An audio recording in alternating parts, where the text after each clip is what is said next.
Hi, everybody. Welcome to my channel, Sub to Shanna. This is the way. And we are starting a new weekly video with the beautiful Gaby. Gaby, how Okay. do you say your last name? I don't want to say it wrong. It's Limas.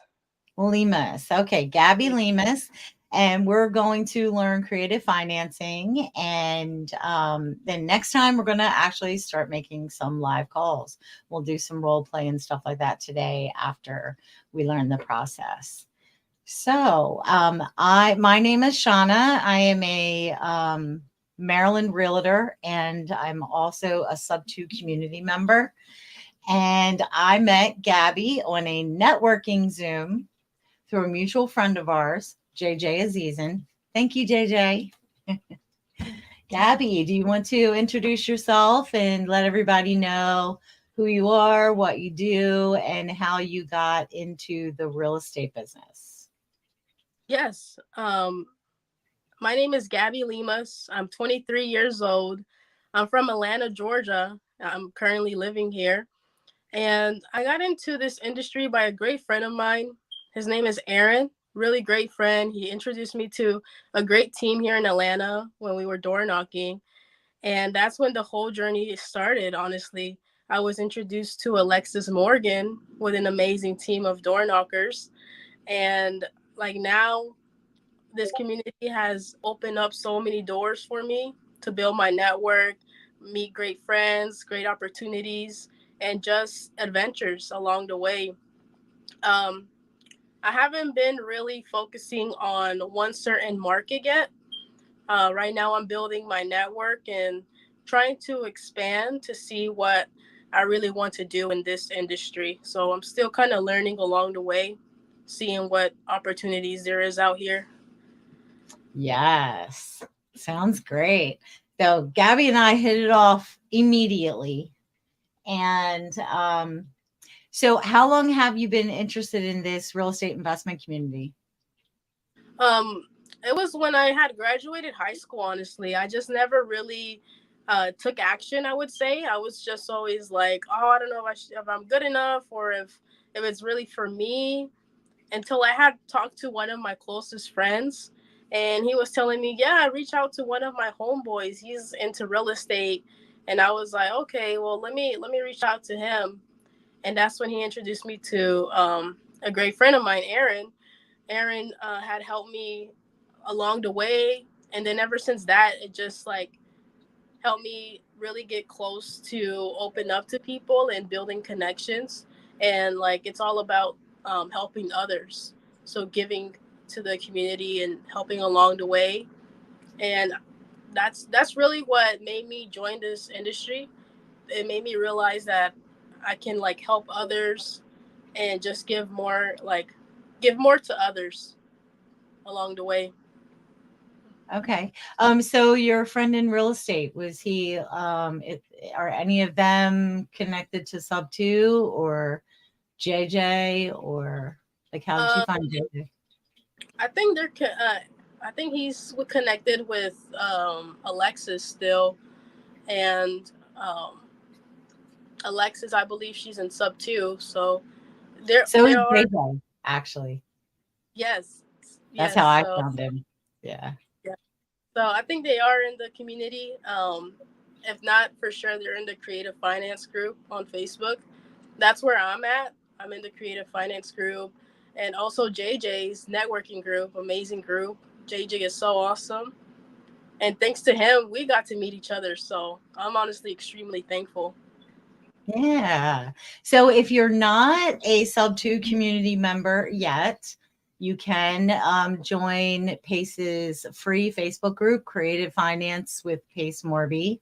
And there's lots of people in there that you can connect with. Other Sub 2 community members go in there from time to time, and you can get help from them. Just be kind of patient and maybe continuously follow up with them, as we do get pretty busy often. Yeah. Um, okay, so have you done any creative finance deals yet, or like what do you know about creative finance so far? So we know like where to start. I haven't done any creative finance deals yet. Um, right now, I am a little bit.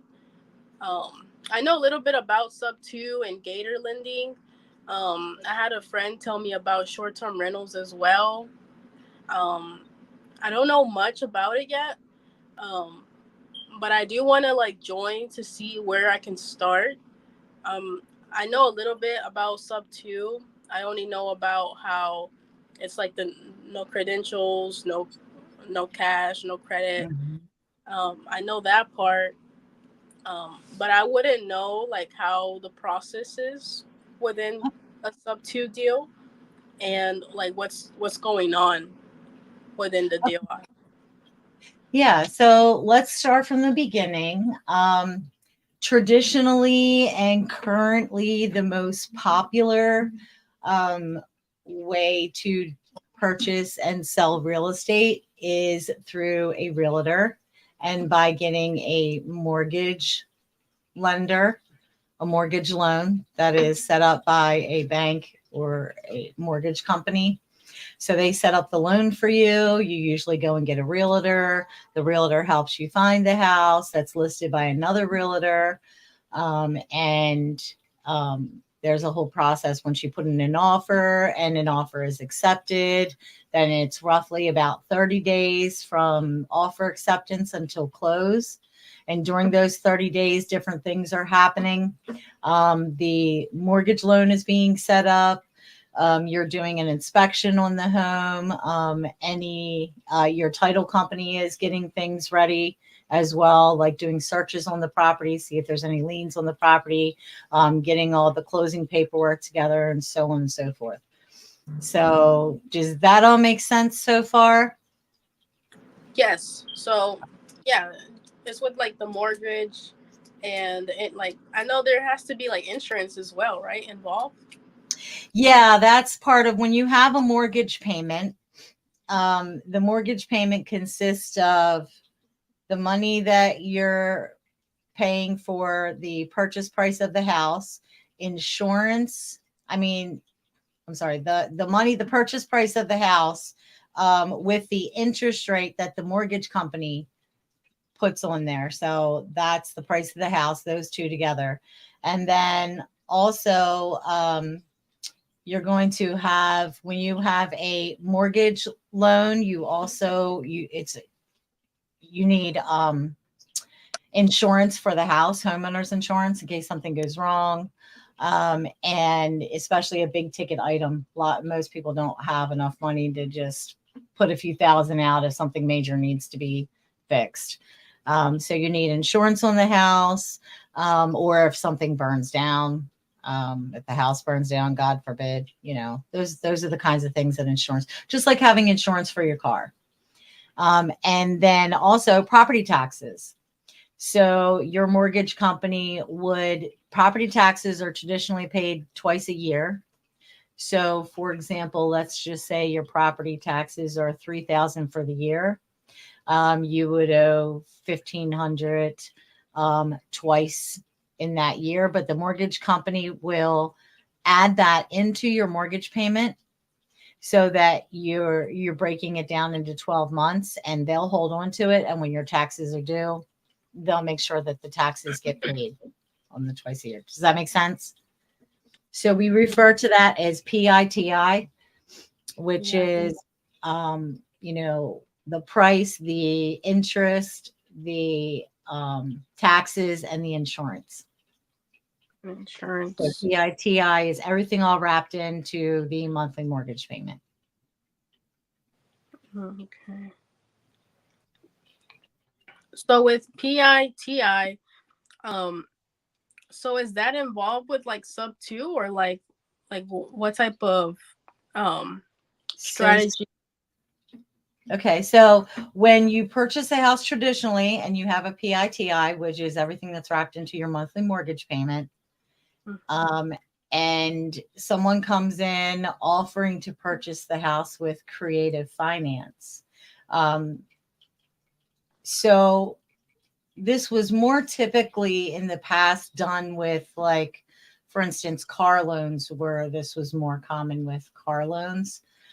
So like if somebody purchases a car and they have a monthly payment on a car, and they're just like, I can't make the payments on this car anymore, and they say to a friend or a family member, um, hey, I'll take over the payments of your car, or I'll take over your car payments, and you transfer the car to me, and then you won't have to worry about it, right? Right. So subject to is short for subject to the existing financing. So coming in and taking over the payments, having the car or the property deeded to you, that's a subject to type of transaction. So creative finance, it's called creative because there's so many different ways to structure a transaction like this. It's creative because there's several moving parts. There's lots of different moving parts, and you cater it to where it'll be a situation that will work for all parties involved. The seller will come out with a win. The buyer will come out with a win. Everybody's happy. It works for everybody. Um, Versus like it, for example, if someone had was in the process of a foreclosure and someone came in and took over their payments, caught up the arrears, instead of just the house being foreclosed on, that would be good for the seller because then the seller or homeowner will not have their credit ruined. They won't have their house taken away, against their wishes. And it'll save their credit and they can go on to the next step in their life. For example, that's probably what you were doing with the door knocking, if I'm not mistaken, knocking on pre-foreclosures. Okay. Yes. Um, Yeah. and it's a win for the investor because then the investor can then take that property and rent it out, or they can sell it to another investor. Um, and then everybody comes out winning. Everybody comes out on top. Does that make sense? Yes. Okay. So subject Well, to is one of the most common um, types of creative finance. Another creative finance situation would be a seller finance. Seller finance is more commonly known among realtors than subject to. Seller finance is when the homeowner has completely paid off their house and they don't have a mortgage payment anymore. They're just paying taxes on the house when they're due. And in this instance, they get to become the bank. So you can make an offer um, of monthly payments for them and maybe even add on some interest depending on what the payments are. And like I said, it's all structured in a way that makes sense for everybody involved. So like if you could have like payments for 10 years, you could have payments for 20 years. What kind of down payment does the seller need, if any? All these are different things that can be negotiated. And then there's another way that's called a hybrid. So a hybrid is like a combination of the two. So they still have a mortgage payment, but let's say they had a 30-year loan and they've been paying on it for 15 years. So they really only have 15 years left on their mortgage payments. On their mortgage, they only have 15 years left. But they don't want to just let you take over the payments because then they would be missing out on money that they have paid off so far. So in this case, payments would be made to the mortgage company on the existing mortgage. And then also a monthly payment would also go to the seller on what's called the equity. The equity is the part of the value of the house that has already been paid off.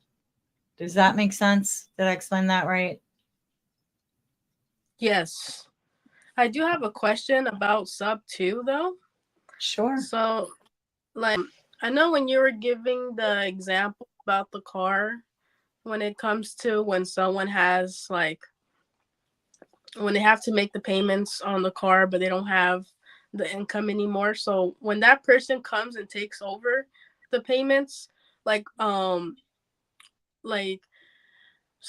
once that person takes over the payments, will the title then go to them or will it still be on the same person? Yes, the title gets transferred to the person who is going to be making the payments. And you don't do anything without paperwork. There's legal paperwork that needs to be involved for any type of transaction like this. But yes, the car gets deeded to the person who is going to be making the payments. They then go ahead and register the vehicle. They have it put, they get insurance in their name, and the car is in their name. So a lot of people don't realize, especially when it comes to real estate, that the mortgage and the house are not tied together, meaning you can still pay on the mortgage without owning the house and vice versa. Does that make sense? So when you get a loan, the the the mortgage officer or the loan officer qualifies you with your income. They're giving you the loan. They're just using the house as collateral. Does that make sense? Okay. Do you know Yes. what collateral is? Yes, it's like when you have to exchange something valuable. Yeah, so And collateral is like, hey, if for some reason I can't make the payments anymore, they're able to take the house from you. It's not their house, it's your house. The house is in your name, but you got a loan to pay for the house and you're using the house as collateral. That's what a foreclosure is. A foreclosure is someone who couldn't make the payments on the loan that they got to purchase the house anymore. So now the bank is saying, hey, you're not making these payments anymore. We're going to take the house back and try to sell the house so that we can recoup the money that we're still owed that we lent you. okay, that makes Mhm. sense. Mhm. Mm. Yeah. And it's the same thing with a car. When you get a loan for a car, they use the car as collateral. So if you stop making the payments, then they send out a repo guy to take the car back so that they can try to sell it and get the money that they're still owed. Okay. Okay. So the subject to it helps save the car owner, the homeowner. It helps save them out of a situation because, life happens, things happen in life. And sometimes we find ourselves in situations where, I don't know, maybe you got in a car accident, you're injured and you couldn't work anymore and you can't make the payments, for example.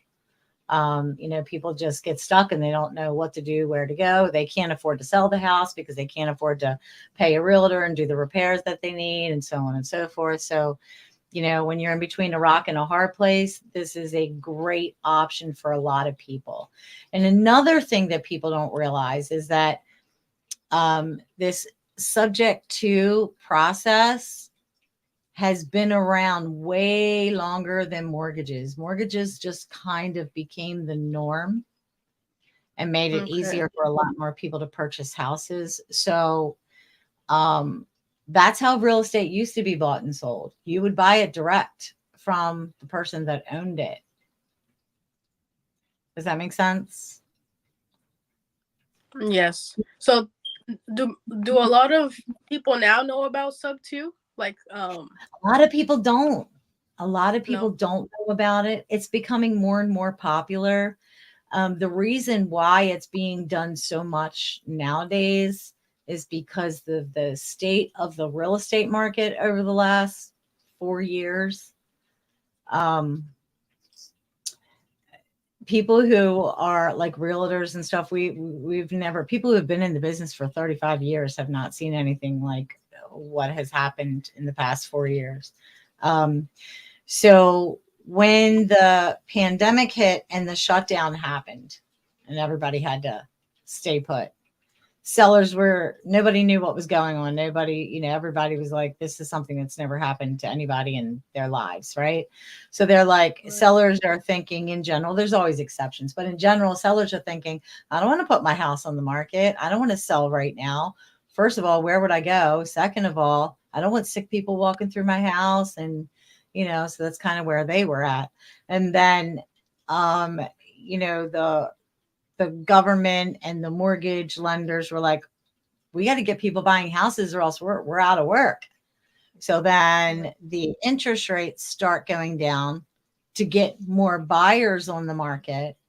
Then we had way more buyers on the market than there were homes for sale.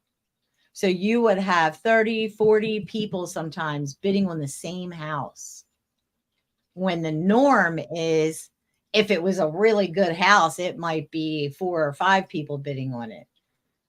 Does that make sense?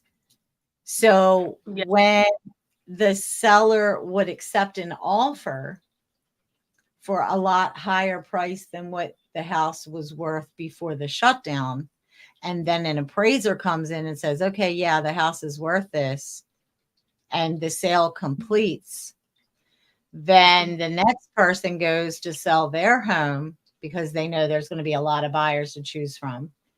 And they pull comps.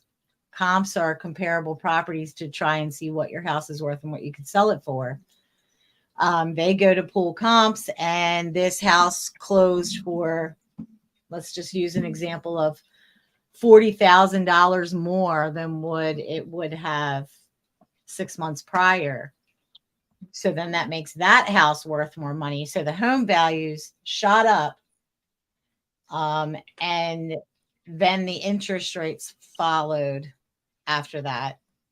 And things started to kind of it made a lot of people not be able to afford to purchase houses by 2023 because the income didn't shoot up with the home values and the interest rates.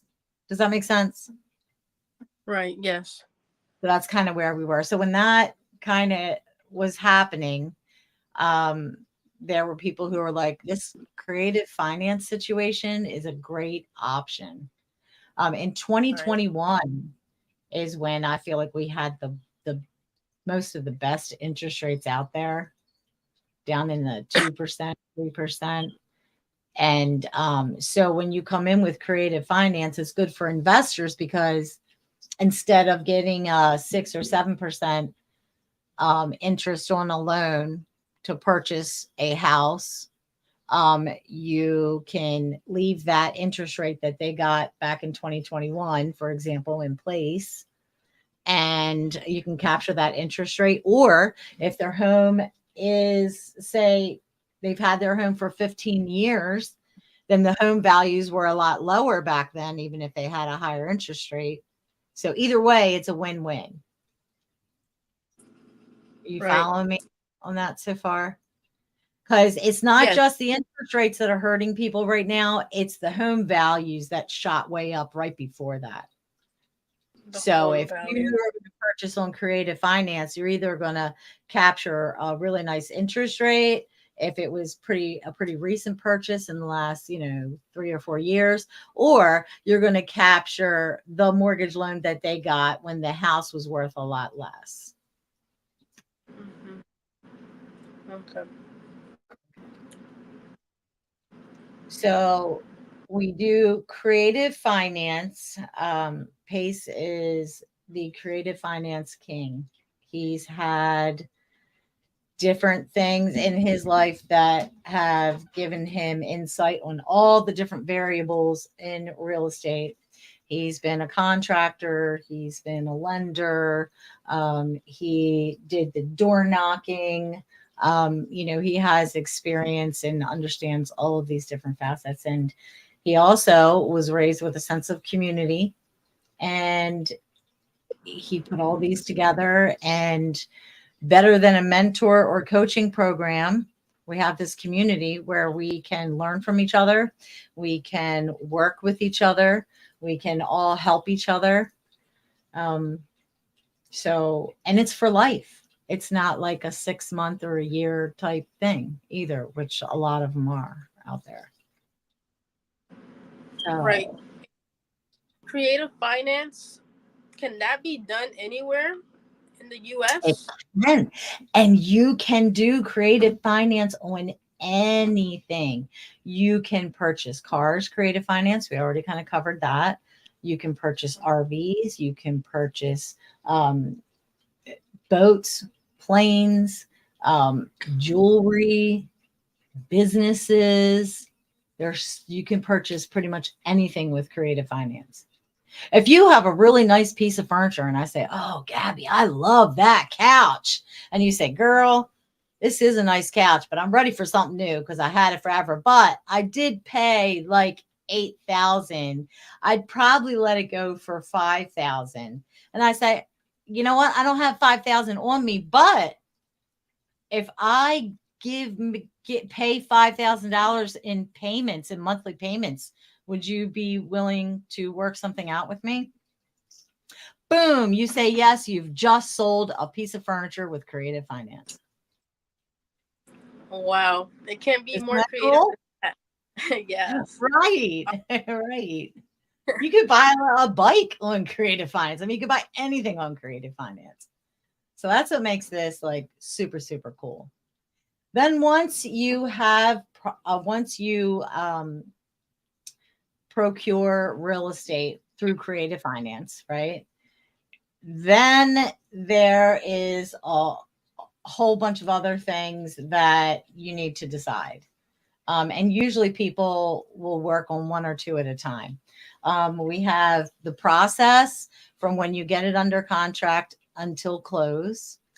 And then after you close on the property, you need to be ready with what we call an exit strategy. So sometimes your exit strategy would be to keep it. Sometimes your exit strategy would be to sell it to another investor. When you keep it, that's called a buy and hold. You can do Right. lots of different things with a buy and hold. You can rent it out to someone who wants to live in it. You can do an Airbnb, and that is not just short-term vacation rentals. You can also Airbnb what we call midterm rentals. Someone who's going to be in town for business for, say, 6 months to a year and doesn't want to necessarily rent something or get into a lease. If they may only be there for 5 months, they don't want to have to pay a whole year lease if they're only going to be there for 5 months, for example, right? This is just an example. So they could get a midterm rental Airbnb for those 5 months, and then they can go back home when the term is over. Does that make sense? Yes. And those So are that for buying. Yes, that is an exit strategy for buy and hold rentals. You can rent it out. Um, there's also a new kid in town. Um, I use that term loosely. There you can do room rentals. So you can it's like called what's the name for it? Shared housing is what it's called, shared housing. So you can do the room rentals through Airbnb. You could do something like Pad Split, which is kind of like a company who knows all the ins and outs of the shared housing, knows what the laws are in that certain area, what good prices are, and they have a site where if you're looking for a room to rent, you can go on this Pad Split site. You can find a room to rent in the area that you need, and you can rent the room until you don't need to rent it anymore. Um, Another exit strategy is to sell it to another investor. Some people call that wholesaling. Some people call it getting an assignment fee because you've done the work to find find the seller, get them under contract, negotiate everything. So this is good. It doesn't really hurt the realtor's position in the market because a lot of properties are acquired through wholesaling, which otherwise may not be able to sell traditionally. Sellers may not be able to sell it traditionally. For example, there is a house that somebody owns and nobody lives there and it's kind of falling apart and they're like, oh, I just want this off my plate. You can't really put a house like that on the market and expect anything to happen. You know, houses that go on the traditional multiple listing service with a realtor need to be livable. They need to be something that people can purchase and live in most of the time, right? I mean, they do sell some houses that need renovation, but not a lot. So an investor could purchase that, or a wholesaler could purchase that and then sell it to an investor who is big on fix and flips, who doesn't really want to spend the time, the effort, and the money in finding the properties. They just want to get the property from a wholesaler, fix it up, and then sell it. So that's another exit strategy. So But in for order to like do all, go ahead. I was gonna ask, like, for a fix and flip, like what's a good exit strategy for that? Oh, a fix and flip is just that. So a fix and flip investor, someone who has contractors working for them or who is a contractor, who has a team, they get houses that need a lot of love. Sometimes they need a lot of love. Sometimes they just need a little bit of love. They take a house that needs to be updated or fixed up or renovated, and they do just that. They renovate it, and then they go and sell it. And the difference between what they bought the house for, what they spent in renovations, and what the house actually sells for is their profit margin. Okay. I mean, there's that makes it sound really easy, but fix and flips are a process, and you really need to know what you're doing. You really need to know what the market's doing in order to be successful at fix and flips. You can do 10 successful fix and flips, and then the market changes, and then you have a hard time selling. If you have a house that you've renovated and then you try to list it for sale from the market, and then the market's really not moving a lot, then every single month that the house doesn't sell, you're having to pay that mortgage payment. Do you know what I mean? So that's where those are called carry costs. Having to pay for, the electric. People can't come and look at a house when there's no lights and there's no heat. You have to pay for gas and electric. You have to pay the mortgage payment. You have to pay the taxes. So on and so forth until the house sells. Those are all carry costs. So fix and flips are a pretty lengthy process. Some people, that's all they do. I have a sub-2 community friend who has done over 200 fix and flips. Oh, wow. All he does is fix and flip, fix and flip, fix and flip. He's great at it. He has a process at it. He just turns them over. He's still doing them now. Awesome. Yeah. Do you have any other questions? Well, with creative finance, I know some people also have mentioned about making private money. And I actually don't know what that means. Okay. All right. That's a really good question. I'm so glad you asked that. So not everybody has tens of thousands of dollars just sitting there ready to spend on acquiring properties, fixing properties, so on and so forth, right? So what they do is there are people that they can go to.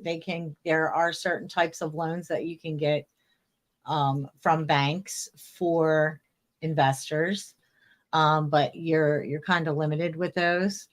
And that's where you have private money partners and private money lenders. That's what a PML is. A PML is a private money lender. A PMP is a private money partner. A private money lender is someone who either has a line of credit or they actually have the money and they say, hey, Mr. Investor, I'll lend you this $50,000 for your project, right? So he lends the investor the $50,000. The investor says, I'll take 12% interest. So while the investor has that $50,000 tied up in his project, he's just making payments to the private money lender of how much that 12% interest is until he gets to a point like when, like, for example, when the fix and flipper sells it, then he can, let's say he has $100,000 in profit. He can take 50,000 of that and pay the private money lender back his 50,000, and then the rest is profit. Does that make sense so far? Yes.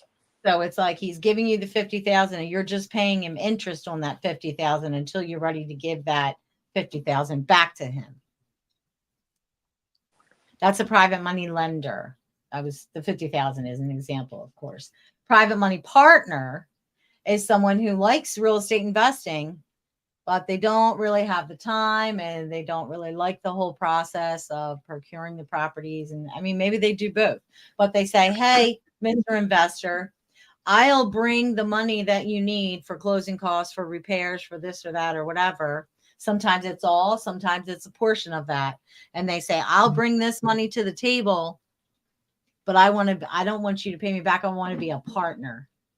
So like if you end up renting the house out or Airbnb the house out, whatever you work out with that private money partner, depending on what you negotiate and depending on how much they're bringing to the table for you, you split the profit with that private money partner instead of paying them back the money. Does that make sense? Okay, yes. Okay. And then you have something that Pace kind of came up with in building his community and in teaching people creative finance. A lot of people are like, oh my gosh, Pace, I don't have $5,000 for earnest money deposit, or I need an extra amount for whatever, right? So gators, the reason they're called gators is because an alligator, when he goes to eat an animal, dead or alive, he doesn't sit there and hunt it like a panther or a cheetah, track it down, chase it, and everything else, right? Which is what you would kind of do with a private money lender or partner. What a gator does is he just waits till the animal comes to the pond to drink, and then he chomps the animal, right? Real quick, in and out. He's in and out of the water. Boom. So a gator is a short-term private money lender. So the gator will say, hey, Mr. Investor, I'll lend you the $5,000 for the earnest money deposit, but I want you to give me back $8,000, for example. It's just a real rough estimate, but give me back $8,000 once your 30 or 60 days is up and you close on the property. Okay. So that's how the gator makes their money. They lend you money and you give them back more than what you lent them. And it's more short term, 30 days, 45 days, 60 days, however long it takes to close. Okay, so that's all within the money side of creative financing. Okay.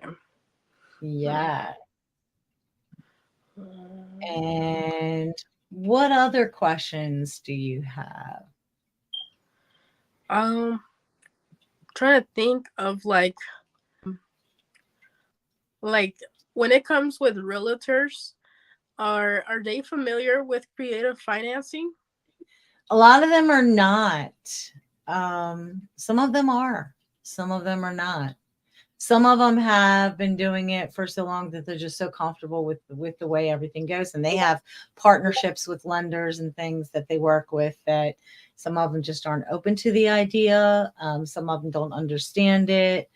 And being a realtor myself, I get it. they have a responsibility to guide and help their clients through the process, and they don't if they don't understand the process, they're not going to be as open to it as someone who is probably been in most likely been in the business a little less or is more open minded and will explore all options.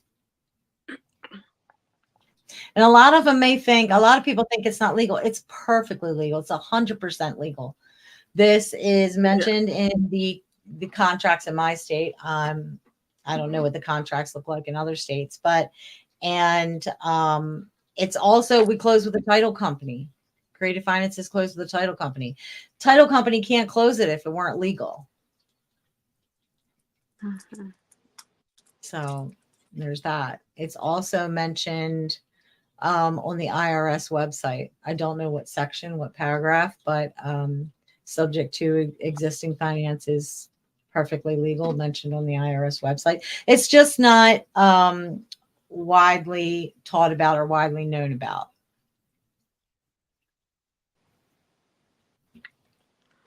And it's Okay. like I said before, it is the oldest way to purchase and sell real estate. Mm-hmm. So I Okay. had someone ask me earlier today when I was explaining this type of transaction. They said, well, how do you find the homeowners that need to sell? Is that a question of yours as well? Yes. Yes. Okay. So, how we find, first of all, you need to find out where you want to start. What do you want to help? Do you want to start with pre foreclosures? Do you want to call agents or do you want to call sellers? There are several platforms out there who a lot of them have links to the multiple listing service in multiple areas, and they can find homes that are for sale on the market. They can also find homes that there's lots of different things that these platforms can do. They can find, let you know what homes have been reported to be vacant. So maybe they're just sitting there vacant and, you know, tired landlords, people who are tired of doing repairs and all the, getting the tenants and, all the work that goes into being a landlord. It's a process that people get tired of pretty fast. So there's different, ways to find homes that aren't necessarily on the market that would be good to try to call and see. Hey, I'm looking to purchase homes in the area, and I came across your property, and I'm just curious. Do you think that maybe have you ever thought about selling this property? Mm-hmm. So when you're calling a direct agent, usually we will look for homes that have been on the market for a while, and offer something that works for the agent, something that works for the seller, something that works for the investor. Um, yeah, so When it comes to a newbie, like reaching out to an agent, is it like, is it good to let the agent know that they're new? Like, you kind of, I would say no. You don't want to lie, um, but you don't want to volunteer information that may make them not want to trust you. Does that make sense? oh, Like, if you go to someone to get your hair cut and they say, hey, I just got out of school. You're like my first client. I've never cut a real person's hair before. How you can feel? like, yeah, you're right. So, but yeah, that's why it's good to have someone to work with, someone to show you the ropes, someone to practice with, what we refer to as role play, someone to teach you the calibrations of a call. These are all things that we learn inside the Sub 2 community. We have live Okay. Zooms. where we have books that we read together on how to talk to people. Um, different creative finance type teaching and learning goes on. And then we do role plays with each other. Like every single morning, there's an East Coast daily dial and a West Coast daily dial, just because of the time difference. Um, Right. so the East Coast can do a little earlier. The West Coast, if on the East Coast it's 5 o'clock, well, the West Coast is not going to want to wake up 3 hours earlier than that to get in the Zoom. You know what I mean? Yeah, yeah, yeah. So, So but we have this every within day. the yes, um, within the sub two community,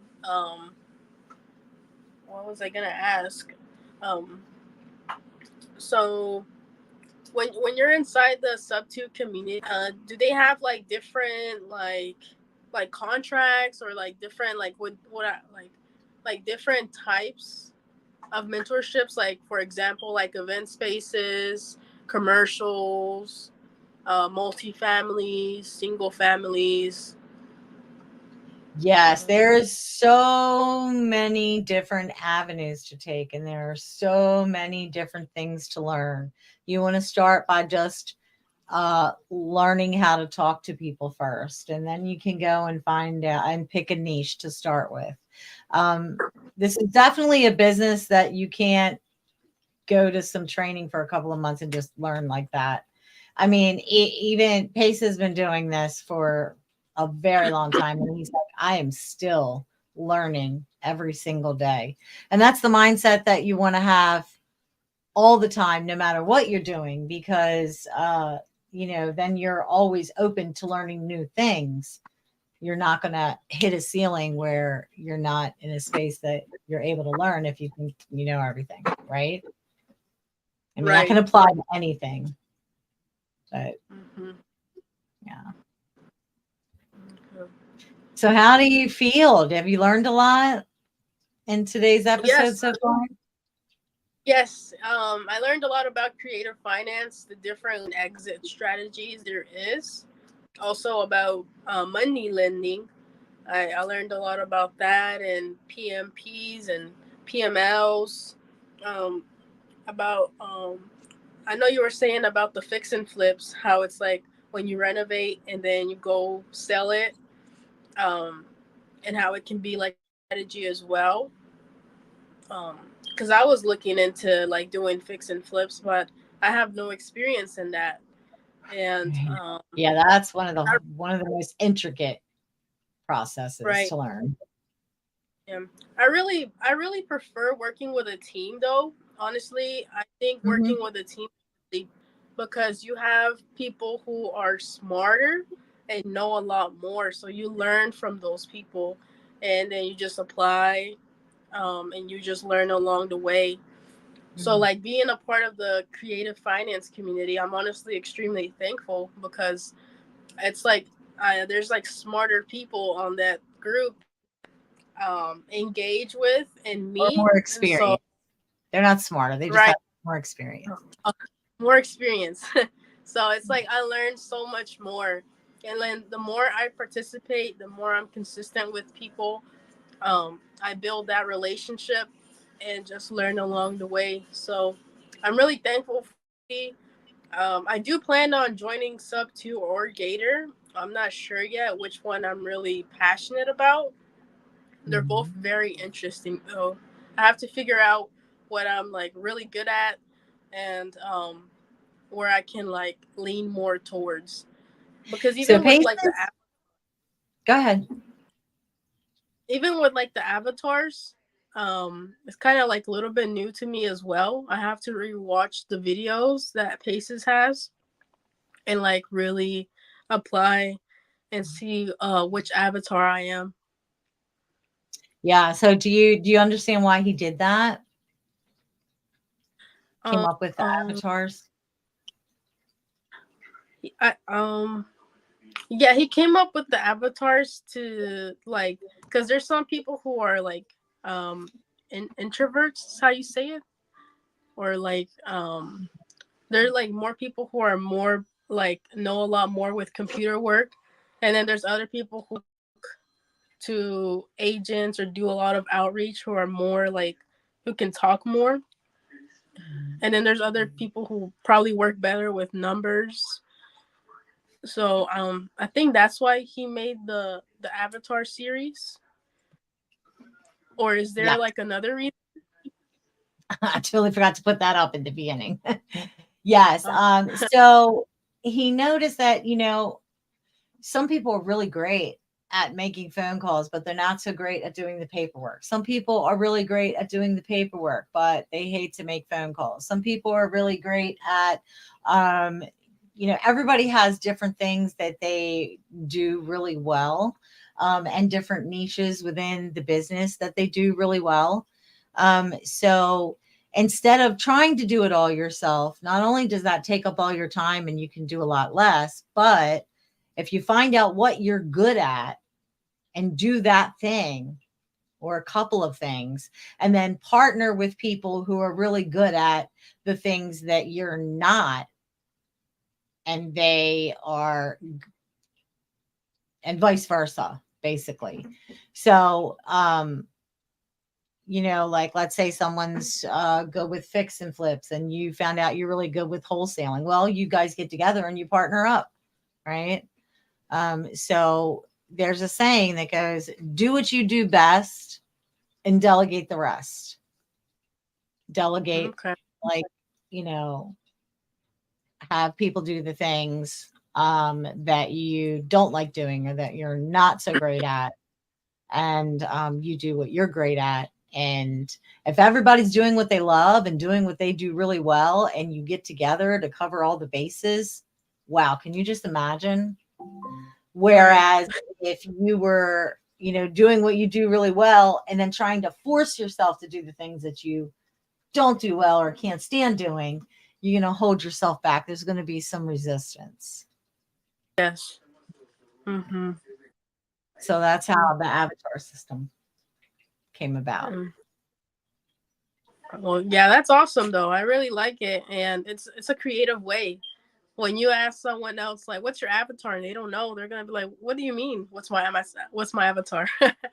So Sometimes you may think that your avatar is one thing, and then you start doing, the work or whatever. You're like, you know what? I thought I was this, but it turns out I'm actually really good at that.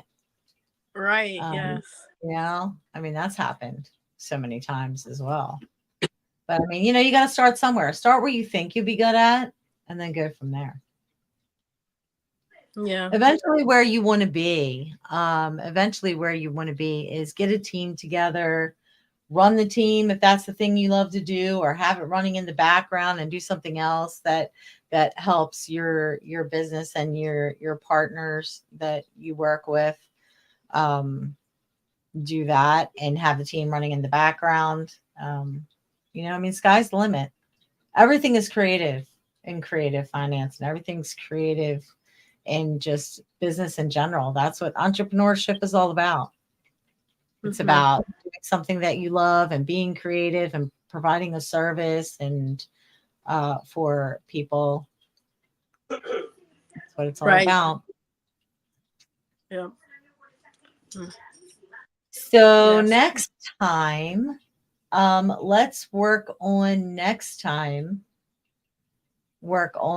like phone calls, and then maybe we can, the structure of a phone call, and then we could do some role play, and then we can actually make some calls live. How do you feel about that? yeah, yeah. We can do that. I honestly want to practice that. I never tried it before. I haven't done cold calling, so I'm not experienced, but it's something I'm open to try and see how it goes. Yeah, yeah. So, Get that comfort zone. what was that? I was just saying it's like getting out that comfort zone. Yes. Yeah, because that's where the magic happens, right? Because Right. nothing changes if nothing changes, right? Absolutely. Hmm. Yeah. So, and it's always good and fun to do it with somebody else. You have that Right. accountability, you have that support, and yeah, it's really good. So that's what we'll do. Next time we'll do the structuring of phone calls, how to talk to people, what kind of um, properties or what kind of situations, to go after, and then we'll do some role playing, and then we'll actually make some calls. So, That what do you sounds. think? Yeah, go ahead. I was gonna say, that sounds awesome. I'm ready to do that, and just like learn along the way and see what I have to say when it comes to that the live calls. Yeah, yeah. You'll be great. I can tell you'll be great. I mean, look, you jumped on YouTube, no sweat. You didn't even sweat it. You're like, sure, let's get on, let's go. I mean, if you can get on YouTube, you can definitely make a call to one person, right? You just kind of think of it Right. like that. Right? Yep. So, what do you think your before we find out live? What do you think your avatar is going to be? What do you think you're Um, going to be really good at? I am going to be really good at connect as a connector and as a helper. Okay. The reason why I say that is because um, these last 2 months I've been networking with people so much, and it's helped me open up to people more. Right now, I might not be doing as great as I am, but like I know I can do a lot better. It's just I still well I now know a lot more. But when I first started, I didn't know much. I didn't know how to get involved. I didn't know how to get myself out there. I didn't know how to market myself on social media until so now that JJ is really helping me network and network and network, it's helping me meet a lot more new people, like even outside of Georgia. So it's like it's honestly great, and as a connector, I can like help others. I can help others by giving value and seeing what they need help with, and that's like something I'm really like I would put a lot of time into because I know I can focus on one person, and let's say that they need some like a gator, I can like really focus just to see which gator I can recommend to them. And so I think being a connector will really help me develop skills in the future.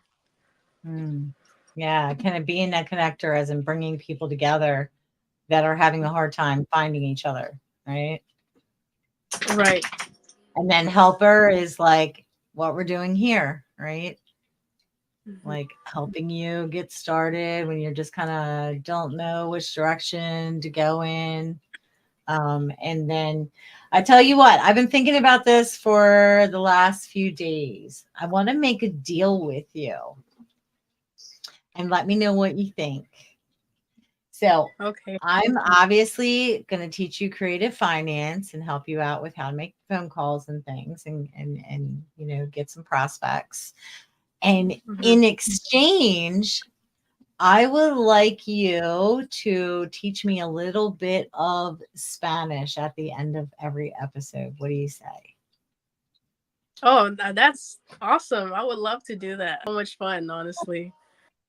Yeah, and then we could if we do end up doing some deals together, then we can, just like partner on deals together.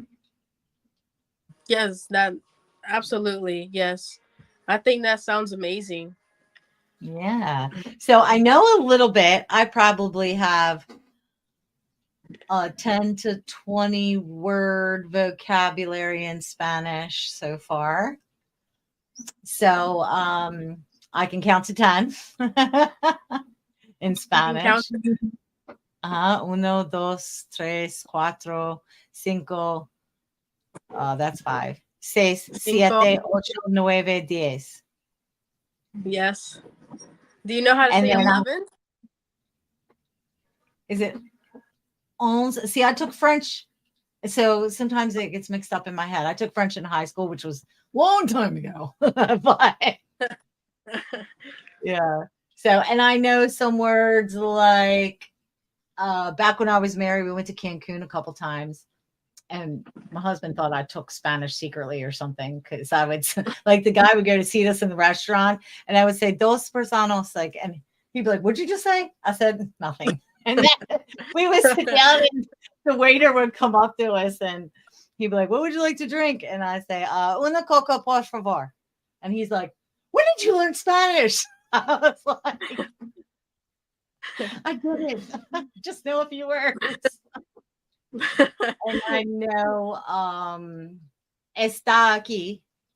It's right here, Está aquí. Está right? aquí. Uh-huh. Yes. Está aquí. Like Or aquí is here, right? aquí is here. Like saying I'm here, it's yo estoy aquí. Yo estoy aquí. Yes, So I'm here. next time I'm going to say yo estoy aquí. Let's get Yo started. yo estoy aquí a empezar. What? Say that again. Slower. Yo estoy aquí. Yo, yo estoy aquí. That's I am here, right? And then Yes. what was the next thing you were saying? Let's get started. Yeah. Vamos a empezar. Vamos a empezar. Yes. I don't understand why it's so hard for Americans to learn other languages when English is supposed to be, especially Americanized English, is supposed to be one of the hardest languages to learn because it's comprised, it has so many aspects of a bunch of other languages worked into it. You know what I mean? So you would think that it wouldn't be so hard for Americans to learn another language as it is, but we have the hardest time learning any other language for some reason. In general, there's always exceptions, but English is hard too, though. Like, there's like terms like they, there, and there, or like be uh-huh. and be. Like, when I was like in elementary, it took me so long to understand the different meanings of they, there, and there, or like words that sound alike but spelled different.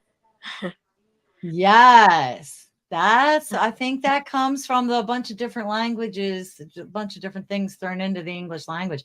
And then once you learn all that, there the slang goes into Just like, play. Slang mhm. is different from area to area, and then you have different accents from area to area. But and then slang, a lot of slang never stays the same. You've got to keep up with the times. It's always changing. Something that you Right. said Yeah. back in the 80s is not working today as slang, right? Oh, yeah. Are other languages like that too, or is that I think it's the same in every language because in Spanish it's the same way. Like the Mexican slangs is different from like Colombian slangs or like Puerto Rican slangs. mm, Like like a word I would say could offend someone else from a different Latin American country. I oh. think But does everybody know that from different Latin areas? some may know, others may not. It's just the way like probably talk like the way people talk to each other. Like they may take some words offensive than others. Like for example, one word that like that I'm used to saying sometimes is way in Spanish, but that could be very offensive to someone else.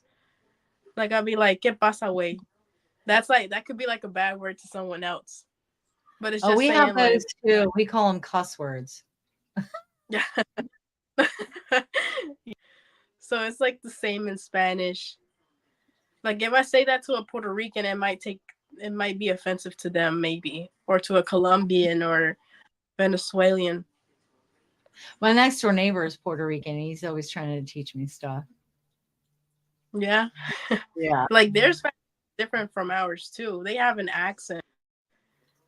They like talk fast, I think, or they talk fast.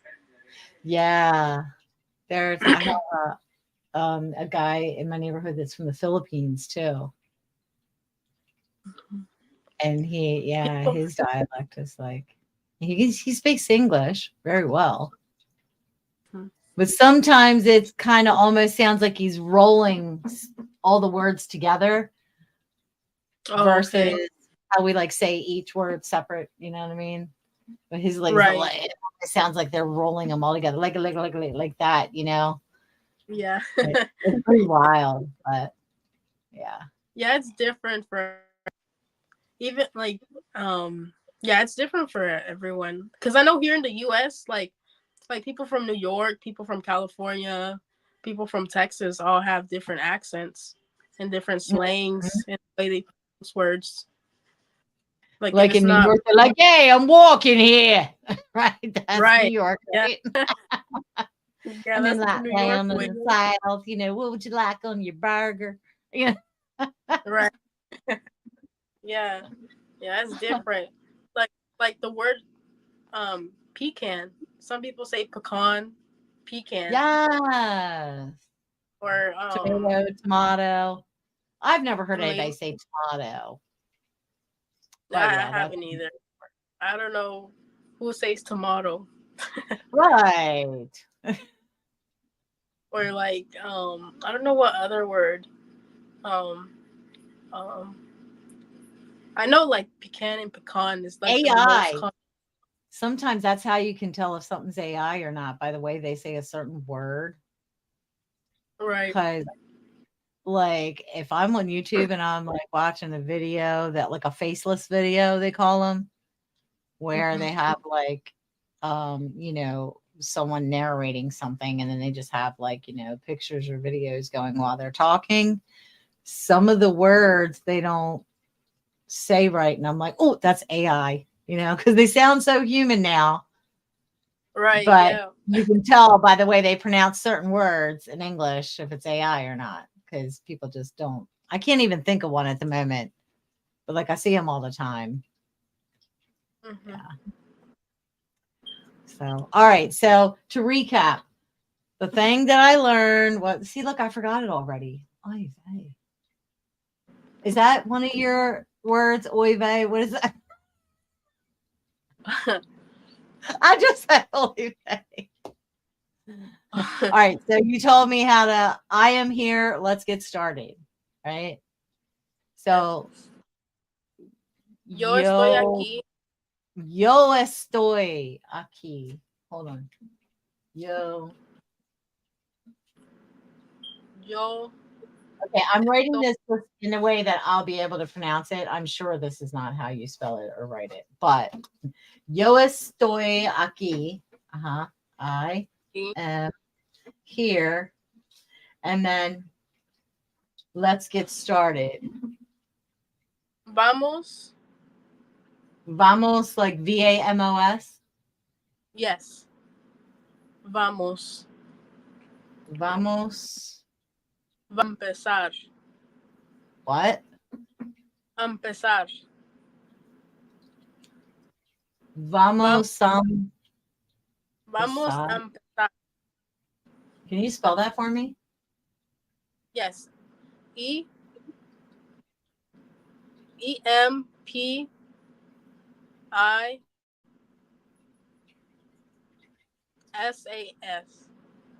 Vamos a empezar. Okay, vamos empezar. Vamos empezar. P I like think it's. I think the ending is AR. I'm sorry. okay, vamos a Vamos. empezar or pasar. Vamos. Vamos a empezar. Oh, Pesar. I would R. say R. R. Okay, vamos a empezar, right? Vamos a empezar. Hmm. Okay, let's get started. Okay, so that's what I have to say at the beginning of the next episode. Vamos a empezar. Vamos a empezar. How long have you been here in the US? Did you like start school I was from like, yeah, I was born and raised here. So I was oh, born okay. in Atlanta, Georgia, and I was raised in Covington, Georgia. Um, And yeah, did your parents only speak Spanish or did you teach them to speak English when you learned or? they only speak Spanish. They've been here since it's been over 20 years now, and the reason why they haven't learned English is because as my sisters and I, we were growing up, they didn't want us to like just focus on one language. They wanted to teach us how to speak Spanish. So at the house, we would always speak Spanish, and then at school, we would speak English. So it would have worked perfectly fine because we just developed that language in school, and then in the house is Spanish. Because if it was English at the house and English at school, then we would have not known how to speak Spanish. Even I know how to speak Spanish. I just don't know how to like write it or read it yet. Like I can pronounce Oh, it. you I don't can know how to pronounce write it. it. Yeah, I can pronounce it or like try to write it, but I'll like make it like a letter or two. And when I read it, I can read it, but I'm a slow reader in Spanish, like a Ooh. beginner level. So that is golden, Hmm. especially in today's day and age. It always has been, but it's golden to know two Yeah. languages like that, especially one where a lot of people in the country speak it. Like you Right. could Yeah. learn how to speak Romanian, for example. I don't even know. And you're not gonna it's not gonna be that useful because you're not gonna have that many people that speak it. But like Spanish, there's a lot of Spanish speaking people here, you Yes, know. that's what my parents tell me. They tell me like to really like develop my Spanish skills. I mean, honestly, my communication skills in Spanish is really great, and that's not me bragging. It's just like I've heard other people It's speak just Spanish. observation. Yeah. Yes, and I'm like, okay, I do speak than some other people. It's just I really struggle with writing and reading. Honestly, and when it comes to reading and writing, it's like, oh man, I like, especially writing. Reading, I'm a little better at reading than I am writing Spanish because with When all English if speak. all else fails, you can always be a translator. That's what my mom says. She's like, why do because I that's how I started like helping people at work. I used to translate for people. Um, even at Mexico, um, when I went to Mexico, I remember one time there was like two Indian guys Spanish, and I was like shocked because I was like I hear people in Mexico speak English, so I look around. I'm like, oh, they need help because they were trying to ask if they can cook food in like this wooden pot, and so I went over and I told them I was like I speak English and I speak Spanish. Translating, I can help you. And so I was helping them, and that made me feel so good because like helping other Yeah. people is such a great thing.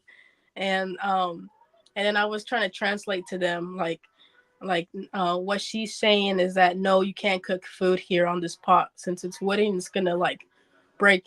Okay, Right. that they were like, oh, we were just trying to see if we can make cook food here. I was like, oh no, it's more like of a decoration type of pot. He was like, oh okay. And then he was just like, well, thank you so much. You're so kind. And they were really great guys. I guess they were traveling that Spanish, so it's um it's honestly a great thing that I'm thankful for that I can speak two languages. I've helped people who don't speak English or people who can't understand Spanish. I can try to translate them in Spanish. Um, so it's something I'm really thankful. Mm, gotcha. Yeah. I totally Totally applaud you for that. Yeah, absolutely. I mean, that, oh my goodness, I am so sorry. That's fine. Thought I put it on pause or silent. Um, yeah, that's like that's amazing knowing two languages like that. That so comes in handy. Hmm. Yeah. And this is going to help you in this business as well. Big time, you know. I had some people knock on my door the other day that only spoke Spanish, and I'm like, I feel bad because I had somebody on the phone, I had a Zoom going, I had, the cats were fighting, and like I had all this stuff going on. And I'm like, what? And they couldn't speak English, and he looked like he was trying to pull up some kind of translation like app Oh, on his phone or something, and I'm like, "Oh, I'm so sorry. Listen, I got all this stuff going on, like I can't right now." And they just never came back, but I was like so busy uh-huh. stressed at the moment. I kind of felt bad. Yeah. No, yeah, like I recently was helping out a friend of mine who does wholesaling too, but he's not in our community. Um Mhm. he was calling me saying if I could help him translate something. And so I did it for like a few minutes. He was telling me how like a great gift I have. And I was saying like thank Yeah, you, honestly. I was saying thank you. I would say like I was just like, yeah, thank you so much. Honestly, my parents, they were the ones who like really like taught me how to speak Spanish. So I'm really thankful. And like try to learn a third language. I'm thinking about Portuguese since it's kind of similar oh, to Spanish. And okay. friends. I have some friends who are from Brazil and speak Portuguese. So I might ask like them if they can help me. You know what you Because should they do? I'm gonna help you set up your YouTube channel, right? And you could have a YouTube channel set up specifically for teaching Spanish. Do you know what a need that is? You oh could really? grow Oh wow. yes. Oh that's Yes. What do you awesome. think of that? That could be like a side business. And you could be making money on YouTube teaching Spanish while at the Right. same time, um, doing this with me. Yeah, that would be really great. Yeah, I'll help you out with all that. We'll make it an episode where I'm showing you how to set up YouTube, and then we'll be teaching the audience as well, and they can tune in. They want to learn that. So let's Yeah, wrap this up. We've been like an hour and almost 20 minutes. That went by really fast, didn't it? yeah, I did. All right. So thank you everybody for joining us today. Please do us a favor and like, subscribe, and share. We really appreciate it. It helps the channel grow, helps get the word out, and helps people that need our to learn what we're here learning together and teaching each other. It helps them as well. So thanks again, and we will see you next time. Bye. See you next Monday at 5 p.m. Eastern. Right? Right, Gaby? Yes. Okay. See you next Monday. Hang okay. Hang tight until we're done. And then we'll talk a little more. Okay. All right. Bye Okay. everybody.